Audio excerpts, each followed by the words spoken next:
Ok, ça va, on va répondre à la question de Jonathan Onana. Jonathan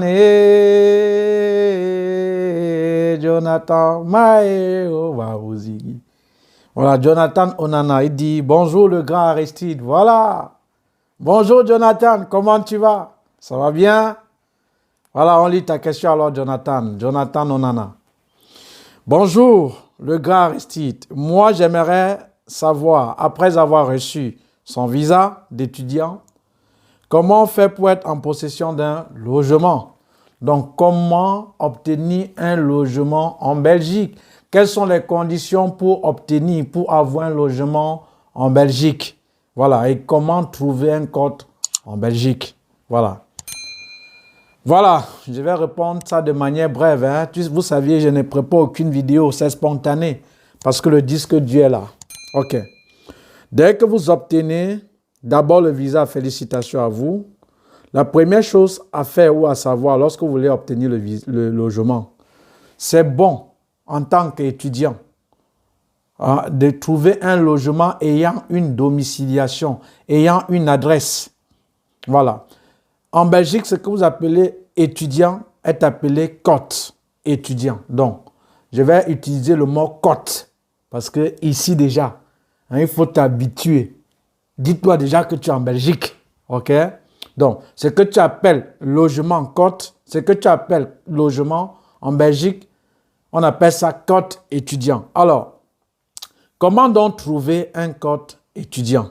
Je vous ai dit à l'entame avant de répondre comment trouver un cote étudiant que en tant qu'étudiant, si vous voulez trouver un logement, cherchez les logements ou les cotes ayant déjà une adresse. Parce que l'adresse, c'est où de manière légale, on sait que vous résidez et où on va envoyer vos courriers administratifs. Donc, et sans adresse, vous ne pouviez pas renouveler votre carte de séjour. Et c'est pourquoi vous allez observer les maisons ayant déjà une adresse et les maisons sans adresse ou sans domiciliation, les prix diffèrent.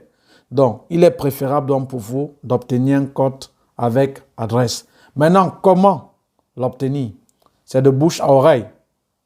Si par exemple tu es à Namur, tu as obtenu peut-être une admission à Namur et que tu aimerais un logement à Namur, regarde autour de toi des gens par exemple qui vivent là-bas. Demande-leur ou dis-leur que vraiment tu es en train de chercher un code et que si à jamais un se libère ou si ils veulent libérer, ils te disent, tu peux prendre le contrat de bail, tu peux, quand ils partent, ils disent peut-être à leur bailleur, s'ils sont solvables, s'ils ont payé leur loyer. Parce qu'il y a d'autres là qui ne payent pas leur loyer, quittent comme des fourmis. Mais à vous, je dis, maintenant c'est fait de telle façon que si vous voulez encore relouer, allez quelque part où on va vous demander les reçus des loyers où vous étiez d'abord avant. Tant pis pour vous. Si peut-être la bailleresse dit que c'est un mauvais locataire, là tu dois errer. Donc, payez vos loyers. C'est le plus dur en Belgique. Pas non seulement en Belgique, mais en Europe.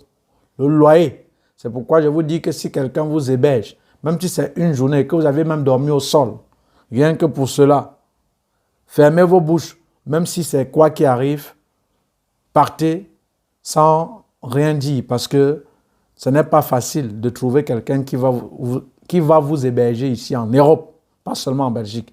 Alors, dans le bouche à oreille, voilà comment trouver un code. Maintenant, vous pouviez passer par des agences immobilières, mais les conditions sont très rudes. Parfois, ils vont vous imposer un garant et les fiches de paye. Et qui doit vous donner les fiches de paye pour que vous preniez un code ici? Même si vous voyez quelqu'un pour payer, il ne doit pas accepter. Parce que si quelqu'un te donne ses fiches de paye, que tu peux prendre un appartement ou un code, à partir du moment où tu payes, il n'y a pas de souci. Mais le jour où tu ne payes pas, on doit couper, on va saisir, on va couper sur son salaire. Et personne ne veut prendre cet engagement. Donc, via des agences immobilières, vous pouvez aller sur leur site, vous cherchez leur numéro de téléphone ou vous rendez sur place, vous pouvez trouver des codes. Maintenant, ou à défaut, comment trouver encore un code? Peut-être sur Internet. Voilà. Vous partez peut-être à Marketplace. Ça, c'est sur Facebook, Marketplace. Vous voyez? Et vous localisez votre région et vous tapez appartement, maison ou cote. On doit vous proposer. Donc, sur Internet, vous pouviez le faire. Et encore, comment trouver un logement? Peut-être dans la rue. Voilà. Supposons que vous êtes en Namur. Vous êtes venu là et que peut-être vous êtes chez un ami. Ne restez pas à l'intérieur. Vous sortez. On ne se perd pas en Europe. Vous pouviez, si même vous venez d'arriver, ne dites pas, je ne connais rien. Je ne connais pas, je vais bien, mais je ne connais pas. Il y a Google Maps.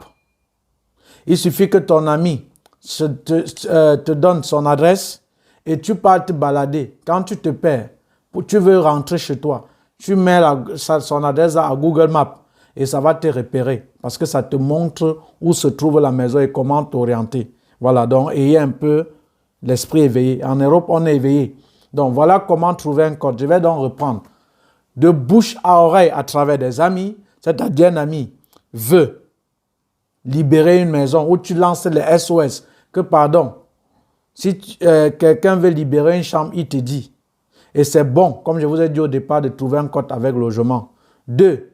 À travers les agences immobilières, sur Internet, il y a les Century, les IMO, il y a plein des agences immobilières. Mais je vous ai dit, les conditions avec les agences immobilières sont le plus souvent rudes. 3e possibilité, soit sur Internet, vous allez à Facebook, Marketplace, vous ciblez surtout votre région. Voilà, vous pouviez trouver des cotes à louer. 4e ou 5e, je ne sais pas combien là. Et à travers, dans la rue, il y a souvent certaines personnes, ils affichent maison à louer, cote à louer, et ils mettent le numéro. Et le plus souvent, ce sont les bailleurs directs. Vous les appelez et vous prenez rendez-vous, ils viennent louer. Maintenant, ça c'est comment trouver le code étudiant. Maintenant, quelles sont les conditions? Je vais aller très loin pour louer un code. Quelles sont les conditions? Les conditions de manière générale en Belgique, elles sont uniques, elles sont simples. Ça diffère soit de l'appartement. Les conditions peut-être pour louer un code qui est une chambre, c'est différent peut-être des conditions soit pour une maison ou un appartement.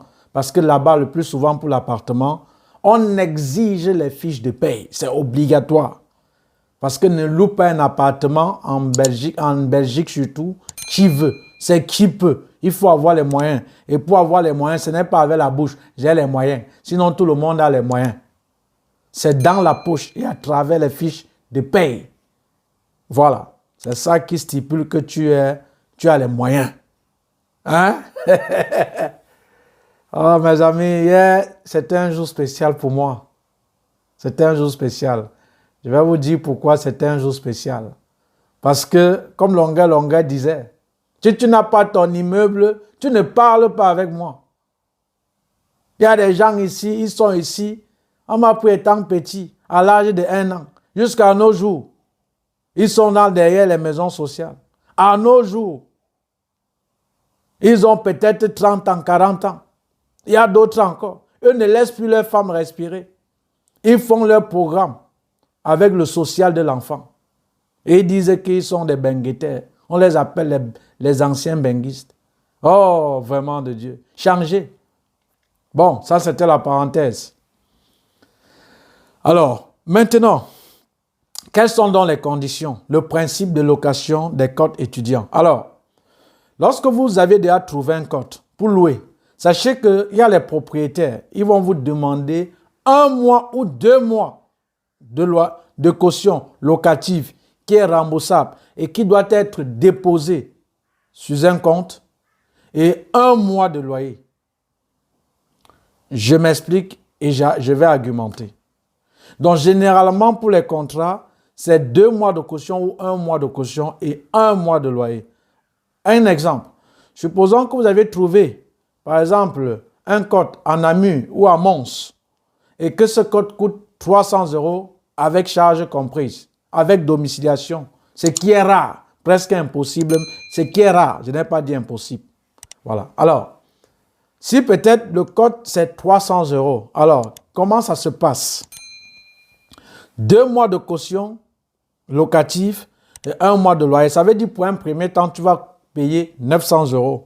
C'est-à-dire 2 mois de caution en fonction du loyer. C'est-à-dire si le loyer c'est 300 €, 2 mois de caution, 300 fois 2, c'est 600 €. Et 1 mois de loyer, 300 euros. Si peut-être c'est 400 euros, la caution, 400 fois 2, 800.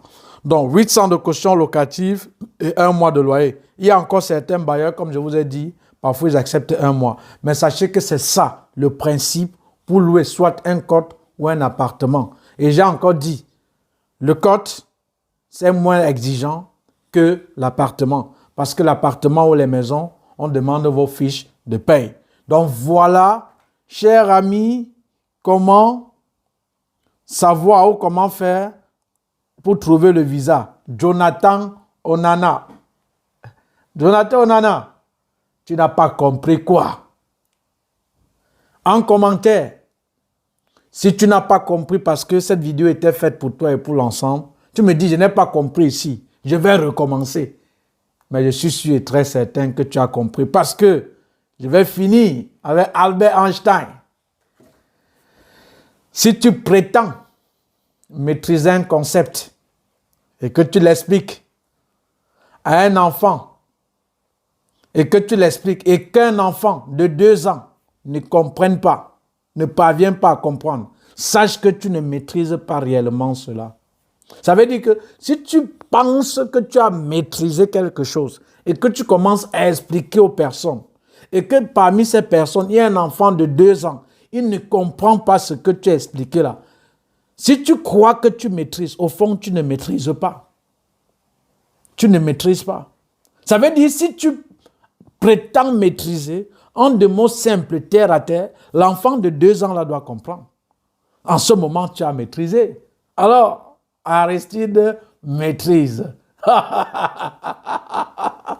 Bon, monsieur Onana, prochainement, avant de poser une question, Jonathan Onana, pense à tes 80 euros. Voilà. Parce qu'il ne dit pas, il répond bien, hein. Ah, j'attends moi les questions-réponses. Je vais moi venir poser mes questions. Non, je ne suis pas une machine à questions-réponses. Quand je fais un direct, une vidéo, c'est la marchandise que je mets au marché. Et ça doit être payé. Et ça ne doit pas être payé par merci, Dieu va te bénir. Non, il me bénit assez. Et il continue à me bénir. Alors, j'ai apporté une valeur prochainement.